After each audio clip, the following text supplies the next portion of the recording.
What's up, ladies and gentlemen? Welcome back to another episode of That's Random Podcast. You heard the man. You know who it is. I'm your host, that guy, the one and only Nerdy G. And if this is your first time, welcome. If you're returning, thank you. Listen, it's That's Random Podcast. I'm Nerdy G. This is the podcast where we take a little time to explore the extraordinary and ordinary. And today we're going to do just that, as we always do. But if you're here and you've been here, and you just want to help the channel to continue to grow because you like the content that we're putting out, please stop over at nerdygshop at fortwall.com and help pick up some of the merch, right? And that'll help us continue to grow the channel, put more things out. I'll drop a little clip right here if you're on YouTube and kind of show you some of the merch that we have, like right there we go. And guys, we're gonna jump right into it, but I want to thank you for those who are purchasing the merch. I truly do appreciate it. You'll see bigger and better things coming from not only the channel, but across all platforms, period. And then some of these exclusive episodes, be sure to check those out. I am going to open up a couple tiers, and we'll get into that in another video. But you have to go to YouTube to catch that, not on the show. But like I say, we're going to explore the extraordinary and ordinary. And today we're going to talk about something that is on my that it's hard for me to not see, but see, and it's redemption. Redemption. We are a society, and we're talking. And when I say we are a society, we are a society.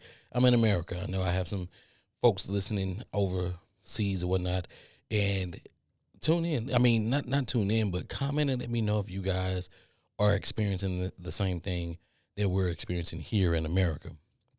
The way I look at this and the way I break this down, right? Here in America, it's redemption. It's let's ask for forgiveness. Let's we made a mistake, but let's do better, right? And I know that sounds good. Listen, we know that hey, you made a mistake. You were young once, you did something, and you know people make mistakes, but we have we get a second chance. We're all about second chances. We're all about giving you a second chance or second chance leasing. We're all about giving you a second look on life. We're going to give you the skills if you get incarcerated. We're going to give you some skills that's going to help you once you get out to go and be better in your life, because this is your second chance. You could have messed up to the point to where you are here nonstop in this facility, and you could have spent the rest of your life here. But no, we're going to give you a second chance on life, and then they're going to send us out into the world, and they're going to say, we giving you that second chance. Society says we are giving you a second chance for you to be great, for you to be better, for you to be the ultimate person and find the best version of yourself. Let me tell you something. That sounds good, but I don't think we want it. I don't think that we care. I don't think that society allows you to forget. I don't think society really believes that you can forgive and forget. I don't believe that.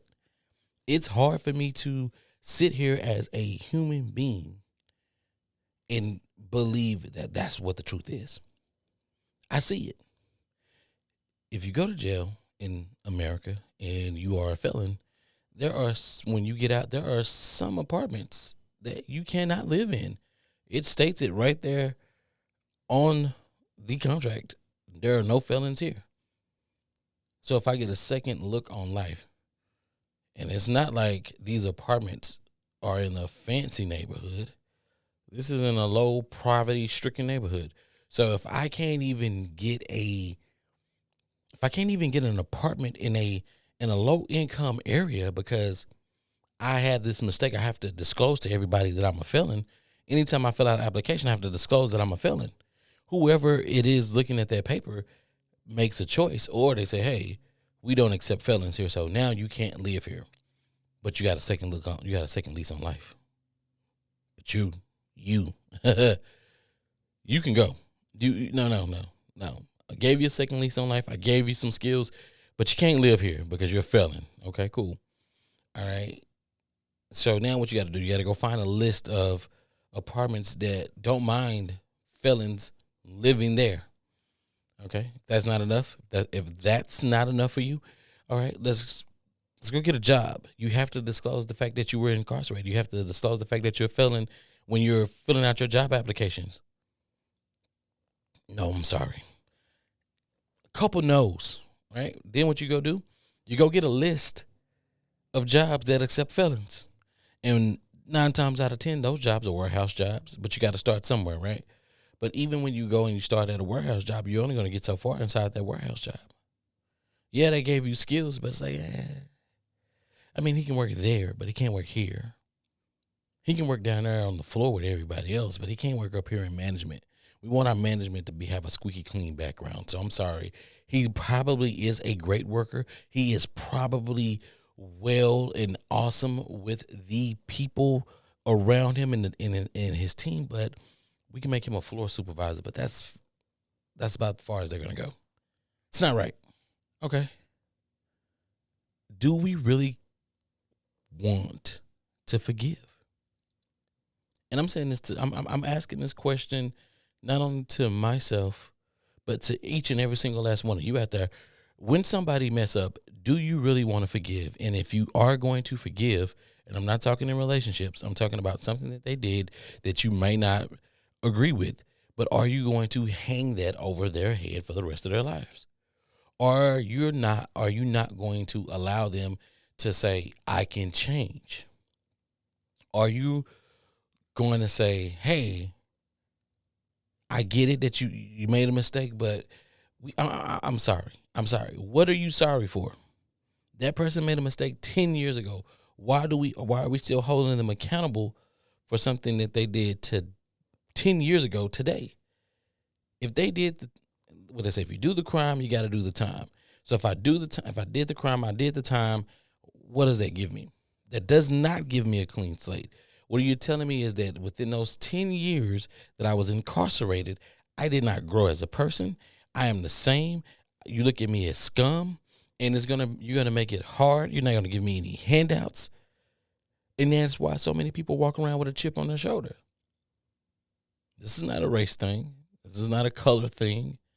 This happens. It doesn't matter what color you are in the crayon box. This happens to all of us. It happens to others more than some. But do we not care? Do we not care about the progress? Do we not care about the transformation? That's just like saying you messed up as a caterpillar, but yeah, even if you come out and you transform into a beautiful butterfly, and we don't really care because you used to be that little nasty caterpillar. Now we don't care about you. We're in a heavy state of mental stability these days. Everybody's self-aware. Everybody's asking questions about mental health and what are we doing and how are you okay? How do you feel? Where are you at? Where you at on your mood elevator?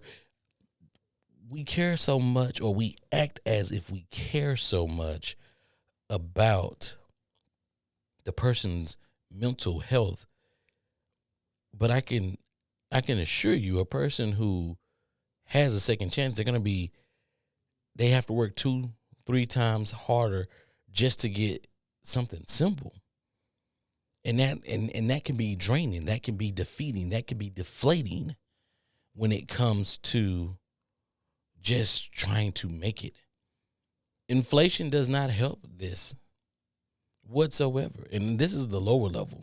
And I get that you guys, I'm saying this and this is coming from a place of passion for me, because I don't think that society, or the people that are in society, I don't think that they care about what you can do. All the work, you can do all of the tools, and you can use everything, and you can come out a better person on the other side. But if we forgive, but we don't forget what you did, and we don't give you a second lease on life, then that's just that. Like, you did the work for what reason? Because now you're going to be always viewed as that. No matter, even if you turned into a beautiful butterfly, you're always going to be viewed as that nasty caterpillar. That's it. If that didn't hit you, let me take it to mainstream. And I don't like talking about this.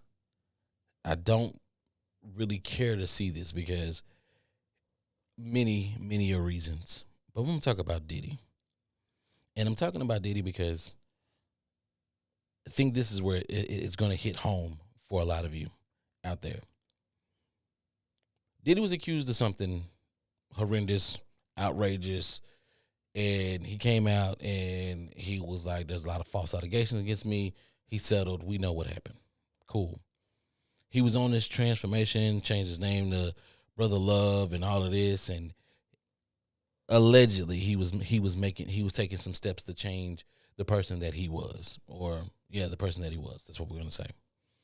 There are people around him to say, there are some people who are still standing with him. There's some people who are still rocking with him. And then, of course, we all seen the video of him and what he did to Cassie. I won't show it here. I won't recap what happened, but it was nasty. Now, previous to that video coming out, we all had some type of skepticism about what Diddy may or may have not done. Everybody was like, "Oh, he had the raid. We know it's got to be something up. He's going to have his day in court at some point." Got it. Cool. Whatever. But at that point, up to that point, we didn't think that he was capable of those things. We dismissed, a lot of people dismissed the victim. And yeah, we'll say that. He came out and then he made an apology. A lot of people say the apology was bullcrap. I'm going to be honest with you.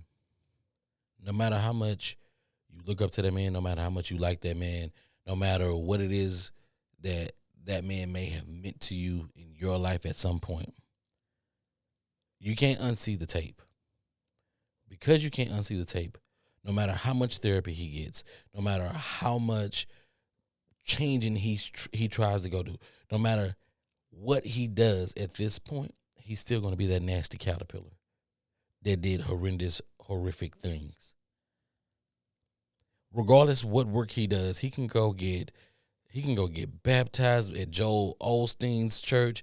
He can go and walk the likes of a Mahatma Gandhi. He can be celibate for the rest of his life. He can give his millions away, and he can feed America and go to every single poor homeless shelter and feed everybody. Nobody would care about that change. Nobody. Let me not say nobody. Somebody will, but mainstream would not pick any of that up because we don't want to see that. It's better when you are the villain. We are obsessed with the villains. When you look at Batman and Superman, and I'm bringing my nerd stuff in this, and you guys got to bear with me, okay? I'm bringing my nerd stuff in this because when you look at Batman and Superman, Superman is a symbol of hope. So red and blue, and it's like, oh, that's a symbol of hope. And uh, I had a conversation one point in time where someone said, "Oh, all the minorities should should love Superman because he is that symbol of hope. He's an alien. He has superpowers. If that's what you're saying, that as minorities are we an alien in our own country that we were born into? Yes. Do we have superpowers? To some degree, we're able to create content out of thin air. We're able to do things that those who are in charge can't do, and they leech off of us. And if that's what you call a superpower, then okay, I can see it from that standpoint. But the reason why we like Batman, and the reason why Batman is on so many things, is because he treads that line. He's a vigilante, regardless of what he's doing for justice, right? This is a person that is jaded. This is a person that is taking the law into his own hands. There have been recent videos going viral of people air quotes because I have to do air quotes, ladies and gentlemen, for those who listen on the DSPs. I have to do air quotes because some of this viral content is fake, and these people are allegedly taking matters into their own hand, justice into their own hands. It's not the, it's fake. But I get you. You're trying to create these scenarios to where you're making it seem like you're doing something, and it's like we're we are championing the bad. See, the thing with Batman can beat you to a bloody pulp and then send you to and drop you off at the police station. Superman won't do that. Superman will handle you with grace and deliver you to the police. But that's not fun. That's just like the Spurs. Remember the no fun Spurs? Nobody liked them. Nobody liked watching them when they was winning championships because they were boring. They were the boring team. Nobody want that. We want the bad boy Lakers. I mean, we want the bad boy Pistons. We want the knocking you down. We want the excitement. Batman brings you more excitement than Superman. That's why he's higher. That's why he's higher in the rankings when who's better, Batman or Superman? Is Batman. He's a human being. And as humans, we go through those. We go through those struggles. Some days you want to be the hero. Some days you don't. Some days you want to be the villain. It's easy to relate to that. But even in that, if Batman just turned to be all the way 100% good, nobody would like that. Nobody would like that if he removed his head and said, "Hey, I'm Bruce Wayne. This is what I do, and I'm giving these are my charitable things I'm doing." Nobody cares about that because now he's boring. Superman gets the edge because he shoots lasers out of his eyes and he can fly. Okay, and he can blow his stinky breath on people and freeze them. That that's kind of what this is. When it comes to us forgiving, we don't really want to forgive because we can't unsee something that heinous because that is on you forever. We forgive and don't forget. That forget part is not growth. That forget part hinders you as a person in your thought process because that means that you don't ever believe that that person can change. And what does that say about you? That means that you are closed off to the fact that change is real. We get it. I know Diddy is the extreme because he's been in power and he let the success go to his head. He's not the only one. There are others out there that because they don't crucify their own like that. Even when Epstein and them, it was even the damn James Spader thing. That was wild. Like, but we don't really put that up there. It's like, oh, it's a blemish over here, and then they take it down. It's not, oh, let's keep on bringing it back up. Let's keep on going for it. Let's keep on diving into it. It's not a month long thing. It's like we'll talk about it for about a week and then we'll leave it. I give it to you, like even with it when it came to the Amber Heard and Johnny Depp. Everybody tuned in for the car crash that was the court hearing. That whole trial was a car crash, and it was just reckless, and it was all of that.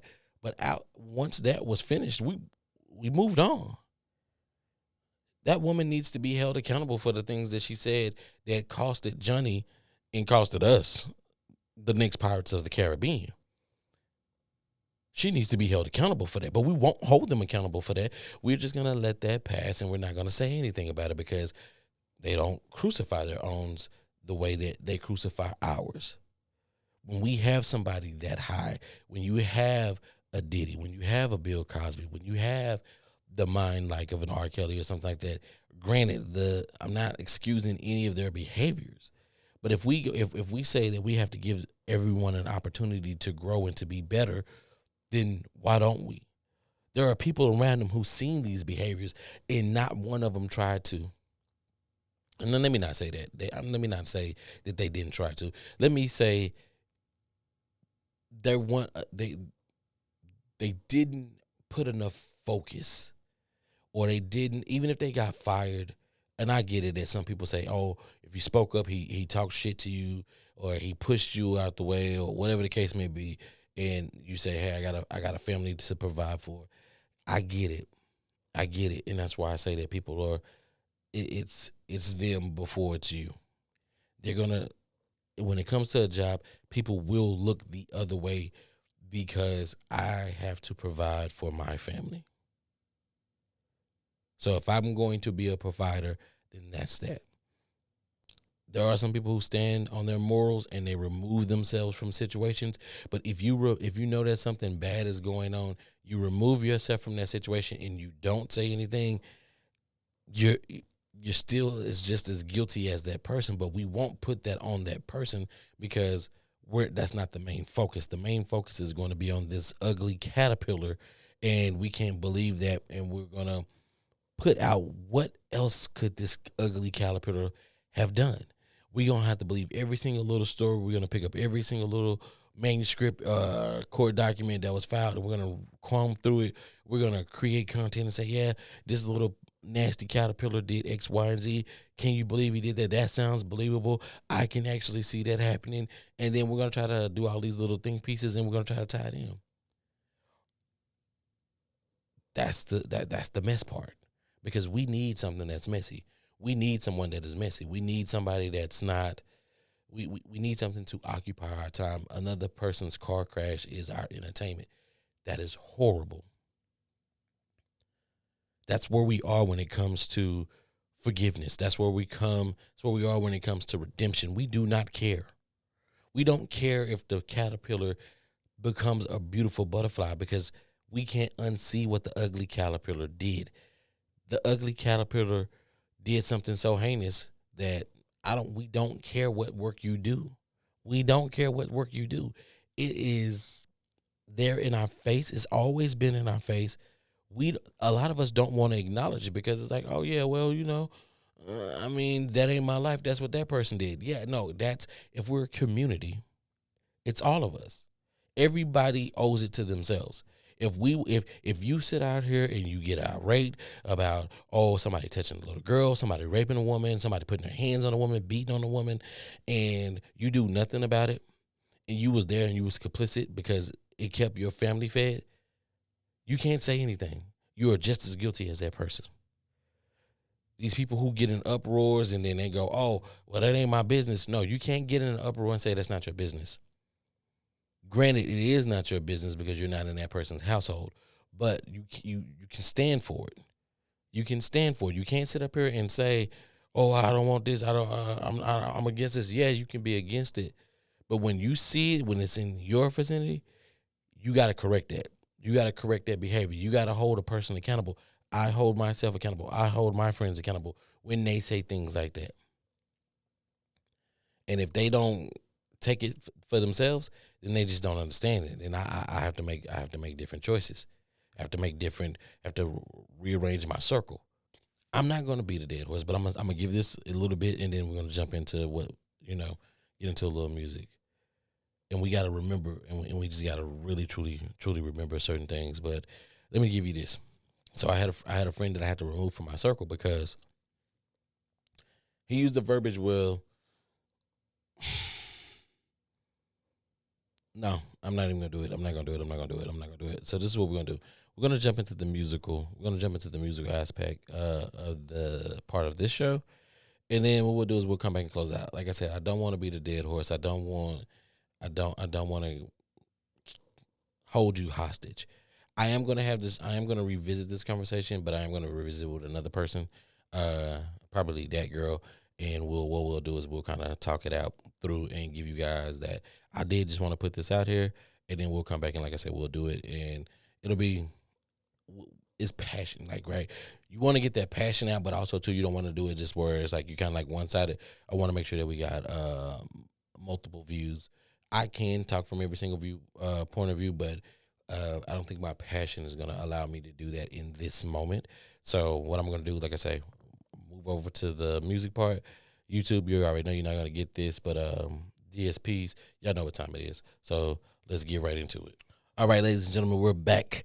And that was the music selection. Listen, think about this. Just take your time. Think about this. When you forgive somebody, are you really forgiving them? Are you really giving them a second chance?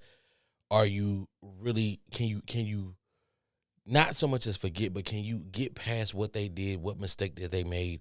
Can you get past that and let them live their life without judging them, without holding them back, without letting your emotions and your passion just be overbearing, that we just like where it's just egregiously in their face where you say, hey, we don't give a fuck? Can you take the time and can you step back and can you allow that person to to turn into that butterfly and acknowledge that, hey, you have changed. You are not that same nasty caterpillar. Because a caterpillar is one thing and a butterfly is something totally different.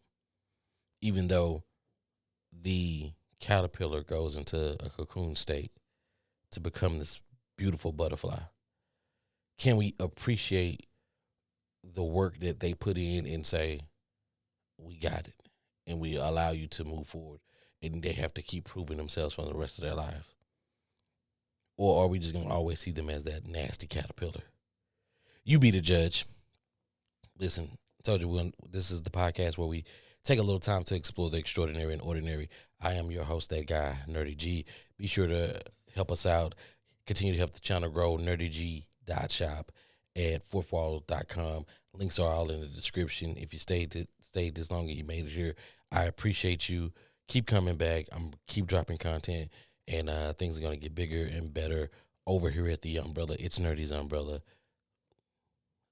I'm your host, Nerdy G. This is That's Random Podcast. And until next time, I am out.